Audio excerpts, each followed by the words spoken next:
BX1+. Le face-à-face. On va aller à Forêt maintenant pour notre débat quotidien, notre face-à-face. On va se poser la question de savoir si une commune peut vivre normalement malgré l'absence de son bourgmestre. Et on va débattre de cette question-là avec 4 intervenants. Pour une fois, on aura 2 représentants de la majorité et 2 représentants de l'opposition. Dans la majorité, Myriam El Hamidine, qui est bourgmestre faisant fonction, donc membre d'Écolo, et Charles Paspens, qui est échevin pour le Parti Socialiste. Et puis dans l'opposition, on aura Cédric Pierre de Parmentier pour le groupe du Mouvement Réformateur et Marc Lowenstein pour le groupe Défi. Avant de leur donner la parole, petit rappel des faits. Vanessa Lullier, on a voté en 2018, on a un nouveau bourgmestre donc depuis le 2018, mais à Forêt, c'est Stéphane Roberti, il est absent depuis presque un an maintenant. Hein. Oui. Pardon, excusez-moi. C'était depuis mi-novembre en fait 2020 que le bourgmestre de Forêt, donc Stéphane Roberti, écolo, s'est retiré de la vie politique de sa commune. Alors directement, c'est Myriam El Hamidine qui a repris le flambeau comme bourgmestre faisant fonction. À cette époque, Stéphane Roberti avait juste pris congé sans rendre de certificat médical. Seulement, sans ce papier, eh bien, le bourgmestre ne pouvait plus toucher son traitement. Il y a donc eu une période de flottement durant laquelle le bourgmestre a perçu son salaire et Myriam El Hamidine un supplément comme bourgmestre faisant fonction. Alors finalement, le double salaire a dû être rétrocédé et Stéphane Roberti a commencé à ce moment-là à remettre des certificats médicaux pour continuer à percevoir son salaire de bourgmestre. La bourgmestre faisant fonction, elle, continue à percevoir uniquement son salaire d'échevine. Quant au bourgmestre nommé, eh bien, il rentre des certificats tous les 3 mois pour burn-out maintenant. À présent, le dernier court jusqu'en janvier 2022. Alors on va commencer avec vous, Myriam El Hamidine. Peut-être par prendre des nouvelles de Stéphane Roberti. Donc on annonce prolongation jusqu'en janvier. Est-ce que vous savez comment il va d'abord, parce qu'on parle d'un burn-out, et est-ce que vous avez la certitude qu'il reviendra en janvier ou est-ce que ça pourrait être encore prolongé? Deuxième question. Puis troisième question, je fais tout d'un coup, comme ça ira plus vite. Comment est-ce que vous vous sentez aujourd'hui dans la peau d'un bourgmestre faisant fonction mais qui n'est pas tout à fait le bourgmestre? Est-ce que c'est confortable ou inconfortable pour vous? Donc Stéphane Roberti se soigne, donc j'ai des contacts avec lui. Quand son médecin lui dira qu'il pourra revenir travailler, eh bien il reviendra. En ce qui me concerne, je me sens bien, j'aime bien la rencontre avec les Forestois, j'aime bien ce que je suis en train de faire actuellement et avec le collège, nous continuons à travailler, je me sens plutôt bien. Ouais. Est-ce que c'est malgré tout pas un petit peu inconfortable? Parce que ça fait presque un an maintenant que vous êtes dans la position du bourgmestre. Ce ne serait pas plus simple si vous étiez clairement bourgmestre et si on avait clairement une décision disant finalement on a changé de bourgmestre à Forêt? Écoutez, cette décision, il ne nous revient pas à nous de la prendre. Monsieur Roberti est le bourgmestre en titre et il est actuellement malade. Il est en train de se soigner et actuellement la situation est celle-là. Donc je n'ai pas à décider moi de ce du devenir du majorat forestois. Alors, Cédric Pierre de Parmentier, on va dans l'opposition maintenant, mouvement réformateur. Est-ce qu'on tire sur un homme malade ou est-ce qu'on lui laisse le temps de revenir? Est-ce qu'on considère que ça fonctionne correctement ou pas à Forêt? Alors, il faut allumer votre micro. Voilà, parfait. Bonjour à tous. Non, évidemment, il y a le droit de tout un chacun d'être malade, quelle que soit sa fonction. Ça, je crois que c'est vraiment un prérequis, on ne met pas ça du tout en cause. Maintenant, il faut aussi rappeler que c'est un cas de figure auquel chaque parti peut être confronté. Après, évidemment, à Forêt, vous connaissez le contexte, on traverse une réelle crise de la gouvernance et on doit éviter que cela se transforme en une crise de l'exemplarité. Vous avez lu, ci et là, dans la presse, les réactions des Forestois qui ont du mal à comprendre ce qui se passe. Et je pense aussi, au niveau du personnel communal, il y a un certain malaise, une certaine incompréhension par rapport justement à ce qui se passe au niveau de la tête de la commune, alors que dans les mêmes circonstances, un travailleur communal serait déjà à la mutuelle depuis bien longtemps. Donc je pense que des explications s'imposent et en tout cas... Quand vous dites des explications, ça veut dire quoi? Vous reprochez à Stéphane Roberti de toujours percevoir son salaire de bourgmestre, mais visiblement il n'y a pas d'autre solution, c'est la législation. C'est assez ambigu puisque l'ONSS ainsi que les mutuelles estiment justement qu'avec le statut supplétif du mandataire, dans le cas présent, Stéphane Roberti serait éligible à la mutuelle, ce qui est pour l'instant une certaine lecture comparée à celle que Bruxelles Pouvoirs Locaux avance, qui serait celle du fait que la rémunération serait due et qui ne serait aussi que des renoncés.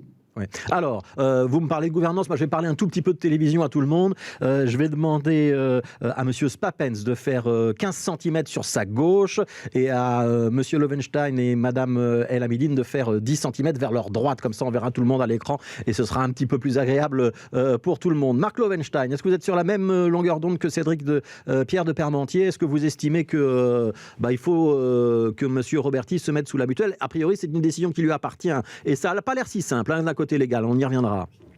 Mais d'abord, évidemment, je tenais à dire que je porte absolument aucun jugement sur la situation personnelle de Stéphane Roberti, qui doit être certainement pénible pour en arriver évidemment là.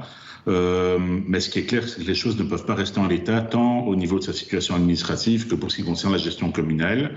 Vous l'avez dit, ça fait maintenant près d'un an qu'il touche 100% de son salaire, 4 500 € net, 9 000, 10 000 € bruts à charge de la commune, de la collectivité, alors qu'il devrait basculer sur le régime de la mutuelle. On en rediscutera peut-être, mais il y a toute une série d'éléments qui démontrent que c'est la règle et que, comme pour tout travailleur, il devrait être à un régime de 60% de sa rémunération qui restera conséquente par rapport aux travailleurs communs.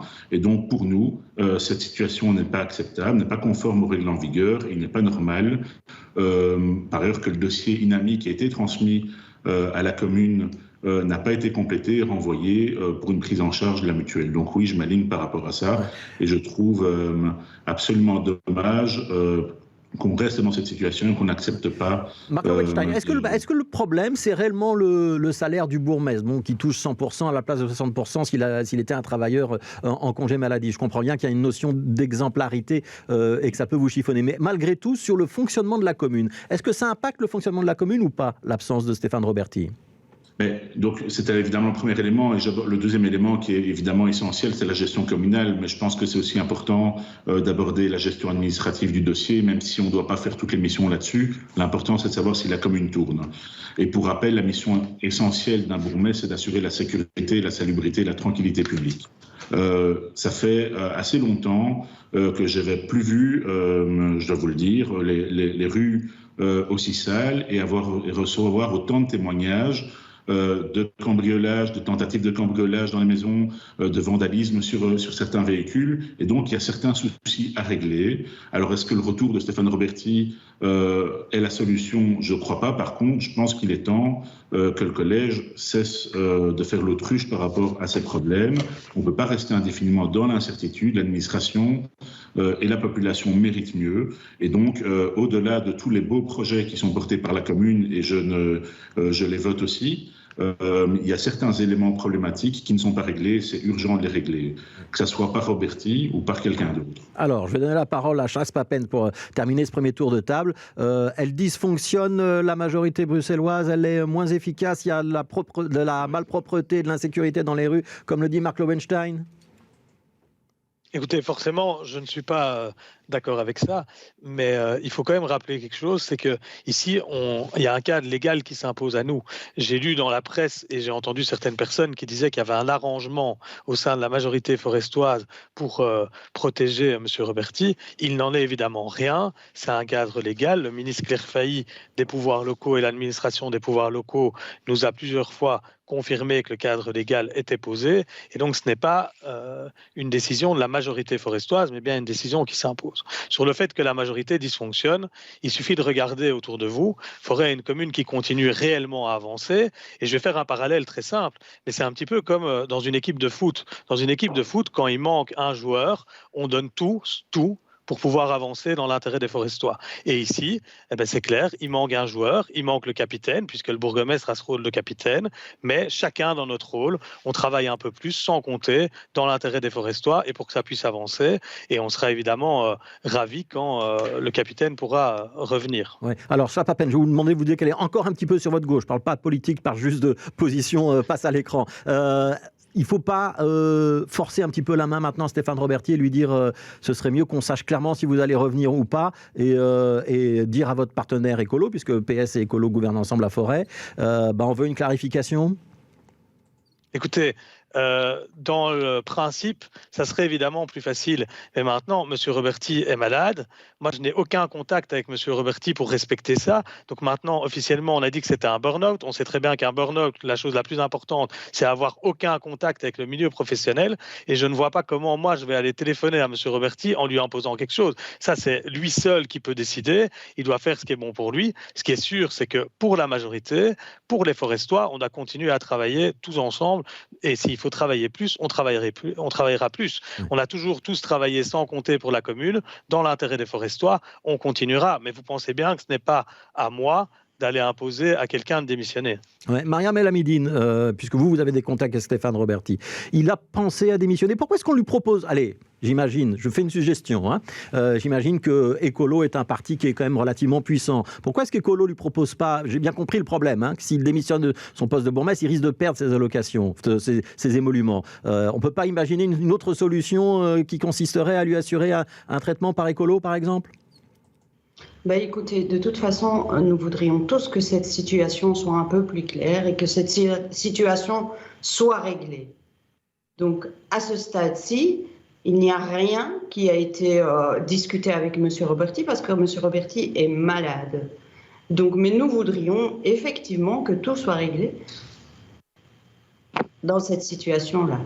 Alors, je vais donner la parole à Vanessa Lhuillier, puisqu'on parle beaucoup de ce problème de remplacement du bourgmestre. Il faut dire que la législation n'est pas forcément claire. Oui, la région bruxelloise s'est trouvée fort dépourvue devant cette situation, car c'était en fait la première fois qu'un bourgmestre est absent si longtemps. Alors, jamais personne n'avait remis de certificat médical et aucun bourgmestre n'avait été absent plus d'un mois. Et dans la nouvelle loi communale, ce n'était pas très clair la procédure à suivre. En réalité, le bourgmestre n'a pas de contrat de travail. Donc, s'il ne cumule pas avec une autre fonction comme député ou salarié ou indépendant, c'est la commune qui lui verse un traitement calculé en fonction du nombre d'habitants et d'un pourcentage du salaire de secrétaire communal. Sinon, s'il est député, alors son salaire est plafonné à 150%. Mais s'il n'a pas d'autre emploi, le bourgmestre payera des cotisations sociales sur son traitement. Cela lui permettra de bénéficier de la sécurité sociale comme tout le monde. Et s'il a un contrat de travail dans le privé, c'est via ce contrat de travail dans le privé que sa mutuelle sera payée. Mais s'il doit être absent pour une raison médicale plus d'un mois, il ne sera pas payé par la mutuelle, mais continuera de toucher son traitement normal. C'est en tout cas ce qui a été dit par le ministre Bernard Clairfailly, qui est en charge des pouvoirs locaux. Alors Bernard Clairfailly, membre de Défi, je vais chez Marc Lowenstein. Est-ce que c'est pas exemplaire quand même cette affaire? Et est-ce que ça pose pas la question du statut des élus? Alors il y a beaucoup d'élus qui ont un métier, une profession, mais ceux qui embrassent complètement la vie politique, et c'est le cas de Stéphane Roberti lorsqu'il est devenu bourgmestre, il ne faut pas leur prévoir un statut avec un filet de sécurité sociale, avec un système de congé maladie, un système de backup et même une aide pour la reconversion quand ça se termine mal, la carrière d'un élu communal? Il ne faut pas réfléchir à ça? Mais cette situation est en effet inédite. Elle nécessite des aménagements certainement dans la nouvelle loi communale, dans le statut des agents, mais contrairement à ce qui a été dit, il y a certains éléments qui laissent penser qu'il a droit à la mutuelle. Je vais vous citer deux éléments rapidement. Donc, il y a le courrier dont Charles Papens parle par rapport de la tutelle et donc de Bernard Clairfailly. Il évoque à un seul endroit la question de la mutuelle en disant si M. Roberti perçoit son traitement, il ne perçoit évidemment pas d'indemnité de la mutuelle. C'est le seul endroit où on parle de la mutuelle et le reste, c'est plus une question de savoir qui a droit au salaire du bourgmestre entre M. Roberti et Mme El Hamidine. Un autre élément qui est intéressant, le vademecum à l'attention des mandataires politiques locaux de la mutualité Solidaris, qui dit, je cite juste la phrase parce qu'elle est intéressante dans ce contexte-ci, il dit qu'en cas d'incapacité reconnue et arrêt de toutes les activités, le mandataire perçoit sa rémunération de mandataire durant le premier mois d'incapacité. À partir du deuxième mois, il relèvera du secteur salarié des indemnités d'assurance maladie, invalidité et percevra des indemnités de sa mutualité. Donc, il y a quelque chose qui existe. Cédric a évoqué le régime supplétif.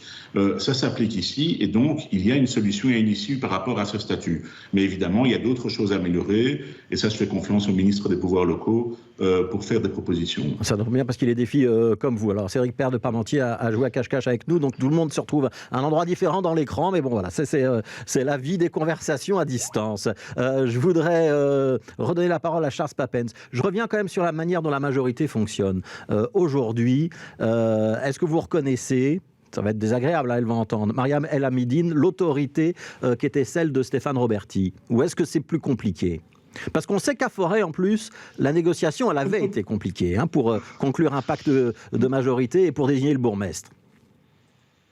Mais la question n'est pas vraiment là. Est-ce que je travaille bien avec Mariam Est-ce que je travaille bien avec Mariam El Hamidine ? Est-ce que je travaille bien avec l'ensemble du collège ? Est-ce que nous travaillons bien tous ensemble ? La réponse est oui.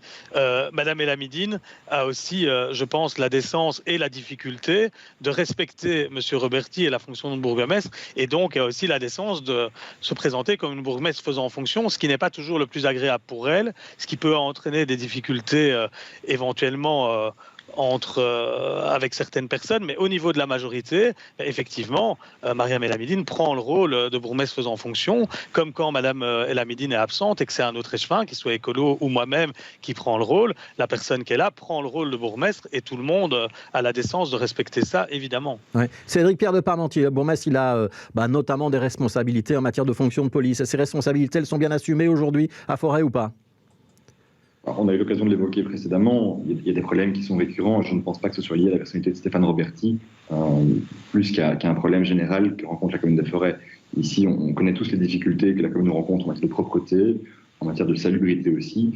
Il y a également les problèmes de sécurité auxquels il a été fait référence précédemment. Voilà, je crois que ce sont des défis de manière très large. Maintenant, après, c'est vrai que ça appelle à des constats au niveau de la zone de police. Est-ce que Forêt est bien considérée par rapport à Anderlecht et à Saint-Gilles ?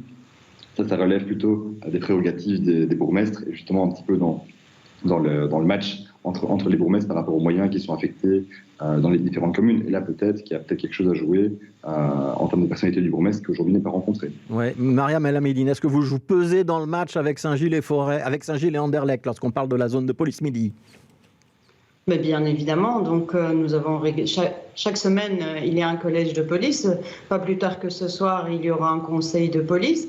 Il y a une très très bonne entente avec les deux bourgmestres de la zone assez régulièrement. Nous travaillons vraiment main dans la main.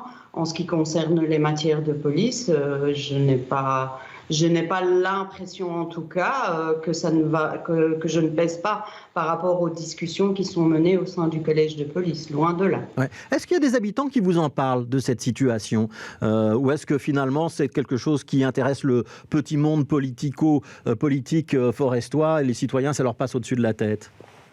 Vous savez, moi je suis souvent sur le terrain, j'aime bien rencontrer les forestois et les forestoises, donc assez régulièrement nous discutons de mille et une choses, mais ce n'est pas la situation de M. Roberti qui les fait parler, ce n'est pas son absence. Ils reconnaissent sa maladie, ils reconnaissent que pour le moment il est malade et on a de bons contacts avec eux. J'ai de très bons contacts avec eux, ainsi que les autres membres du collège qui sont également très souvent sur le terrain comme moi. Ouais, Marc Lovetstein, ce n'est pas un sujet pour les citoyens ? Alors, en discutant avec des citoyens, sans évidemment susciter la question, c'est clairement quelque chose qui revient. Maintenant, encore une fois, je ne m'aventurerai jamais à aller critiquer ou à aller juger la situation personnelle de Stéphane Roberti, qui doit être, encore une fois, très éprouvante. Mais malgré tout, il y a, je l'ai dit, une situation administrative à régulariser. Il y a un curseur à remettre au bon endroit au niveau de la gestion communale, même si les membres du collège ici présents disent que tout va bien, je continue à confirmer et pour dire que ce n'est pas le cas et qu'il y a vraiment des choses à régler. Voilà. J'espère que le collège fera moins l'autruche sur les problèmes fondamentaux rencontrés par les citoyens forestois. Donc voilà, j'invite vraiment le collège à se ressaisir par rapport à ça, quelle que soit évidemment l'issue de la situation de Stéphane Roberti. Voilà, le mot de la fin pour le collège, justement, Charles Papens. J'ai envie de vous poser cette question-là. Ça a rapproché PS et Écolo, cette épreuve, ou ça n'a rien changé à vos rapports les uns avec les autres ? Le collège est assez uni et l'a toujours été, que ce soit avec Stéphane ou autrement. Et le but est vraiment d'avancer dans l'intérêt des Forestois, notamment sur des thématiques qui sont citées par Cédric Pierre et Marc Lowenstein. C'est clair que, par exemple, la propreté, il y a un effort vraiment intense qui est mis pour l'instant. Et effectivement, il y a un réel problème, alors que les hommes sont sur le terrain, qu'on a un échevin super dynamique, mais on est vraiment unis face au problème. Et on a pour habitude, dans le Collège forestois, de ne pas se retrancher derrière nos compétences, mais plutôt être solidaires entre nous dans les compétences de chacun pour avancer tous ensemble pour l'ensemble des Forestois. Bon, voilà, on va se quitter avec ce dernier mot. C'était Charles Papens donc pour le Parti Socialiste. Il y avait Marc Lowenstein pour Défi, Cédric Pierre de Parmentier pour le Mouvement Réformateur et Maria Melamidine pour Écolo, qui a donc la charge de bourgmestre faisant fonction en attendant un retour peut-être de Stéphane Roberti. Merci à tous les quatre pour ce débat. On va tourner une petite page de pub et ce sera la vie du web.